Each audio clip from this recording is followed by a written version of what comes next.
I'm Chuck Olenek. I'm a reenactor. And for 36 years, I used my reenacting to bring history to life for my students in the classroom. Well, I'm not in the classroom anymore. That means I got a lot of free time, and I still have a desire to explore history. And now I get to check things out that weren't part of my curriculum. So what I've been doing since I retired is I've been going up and down the state of California, and I've been finding various history stories, usually about the 19th century, and just trying to share those. So I've been following like the missions and the assistencias and the presidios. I've been following the stories of various banditos and outlaws and lawmen, and then I got into ghost towns. And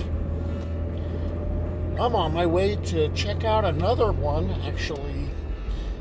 Okay, I heard of two only because I was digging around and knew that I would be in Sonoma County. And so we're gonna check out the ghost town of Wingo. I hope you stick around.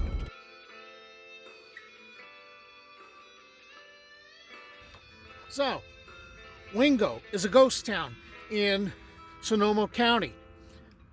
Apparently, it's the only ghost town in Sonoma County.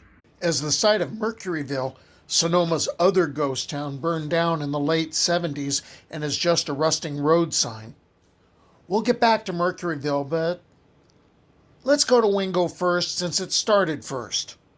Wingo can be found on older maps as a dot along the sloughs of Sonoma Creek south of Sonoma and Shellville and west of Buckley. First mentions of what's going to become Wingo were in 1847 when the town was known as Norfolk.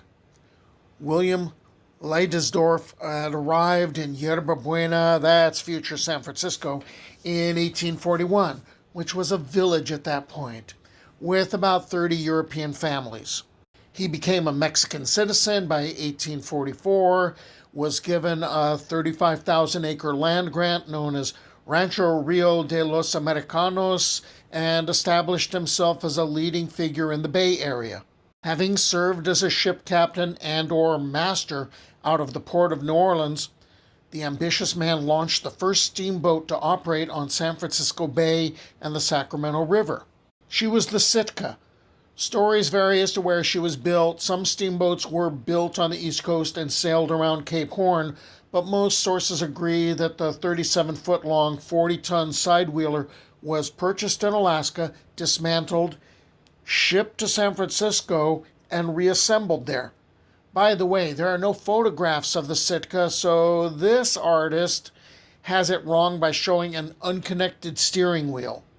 The Sitka was underpowered, and to reduce fuel consumption and get a little assist from Mother Nature, she used a foresail in addition to the steam engine as she became the Sacramento River's first steamboat, moving gold seekers and cargo from the now growing San Francisco, used to be Yerba Buena, through San Pablo Bay, the Carquinez Strait, Suisun Bay, Little Honker Bay, and the Delta with its numerous twists, turns, and many islands before getting to the Sacramento River. So why am I talking about San Francisco and about steamboats and riverboats? What does that have to do with Wingo? Wingo, which used to be known as Norfolk, was a steamship station and a popular stop for the 37-foot paddle wheel steamer Sitka, which didn't just sail the Sacramento River, but also ferried passengers from San Francisco to Sonoma, eventually stopping at the Sonoma Embarcadero near what is now Shellville, where horse-drawn carriages would take travelers onward to Sonoma. It was also servicing freight coming to Sonoma and the agricultural products from Sonoma being shipped to the Bay Area.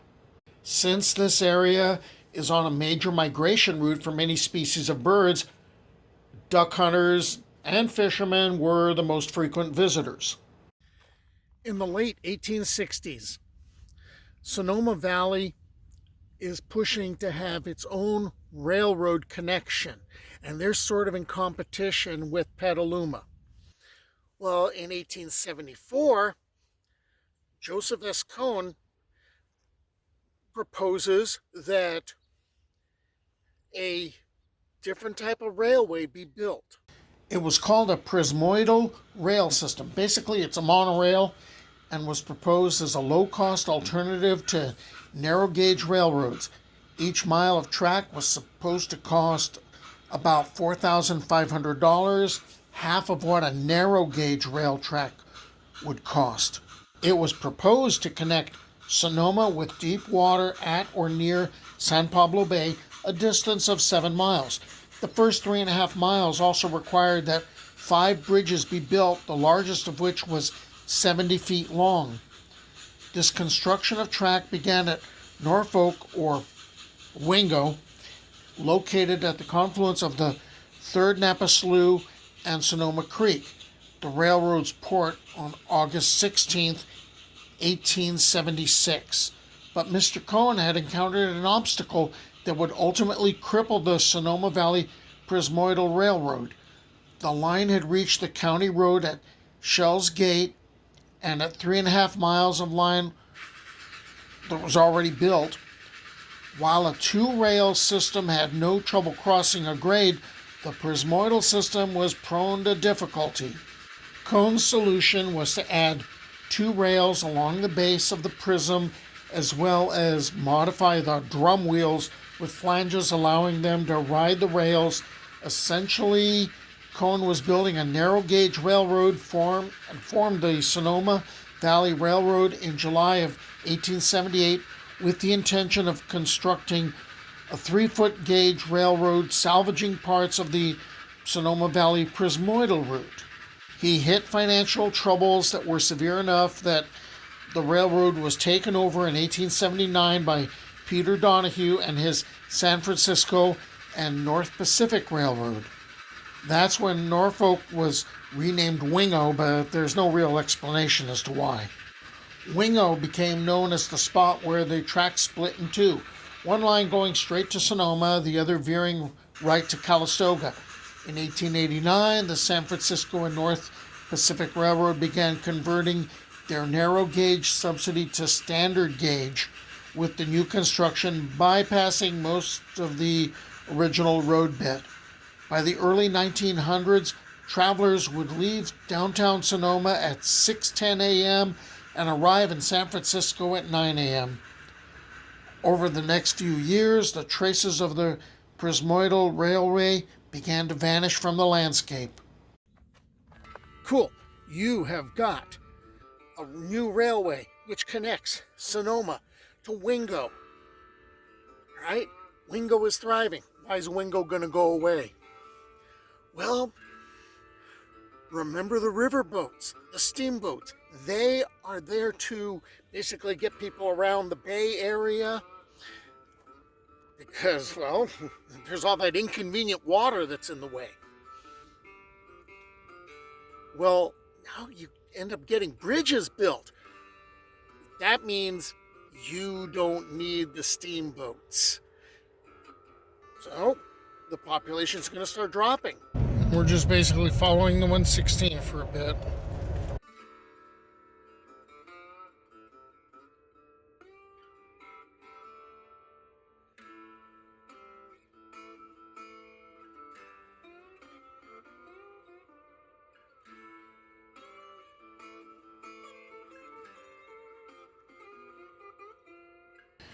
You want to check out Wingo? Well, you can punch Wingo into your phone, your GPS.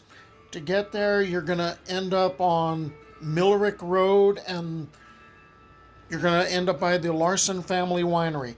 So this becomes like a 1-lane thoroughfare that's flanked by tall creekside hedges on one side, vineyards on the other. And this road alternates between gravel, dirt, and rocks before you get to a dead end in a marshy field. From there, it's a 1.5 mile hike because there's a locked gate. Mile-and-a-half hike to Wingo. That sucks. And just past an old drawbridge. So here's what's left of the town.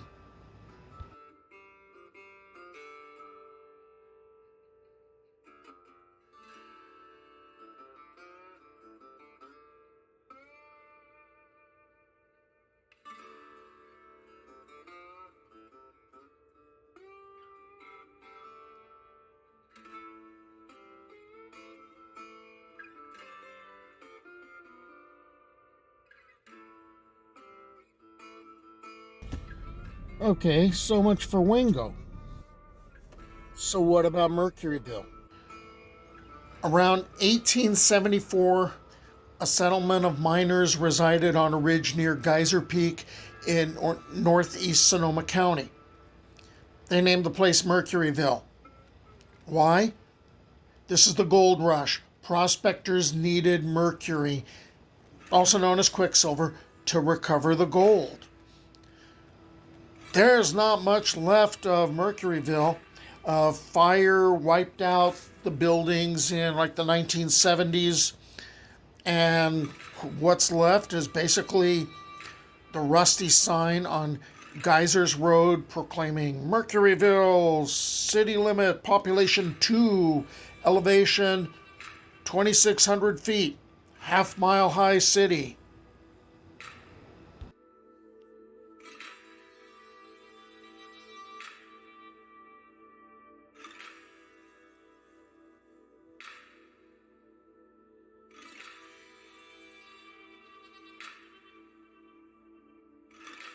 So there's the story of Wingo, which used to be Norfolk, and the only ghost town in Sonoma County, and a little side jaunt into Mercuryville, which is just a sign. So I'm going to go look for other places to explore. I hope you stick around. I hope you subscribe to the channel because that'd be really cool. Until the next time, bye.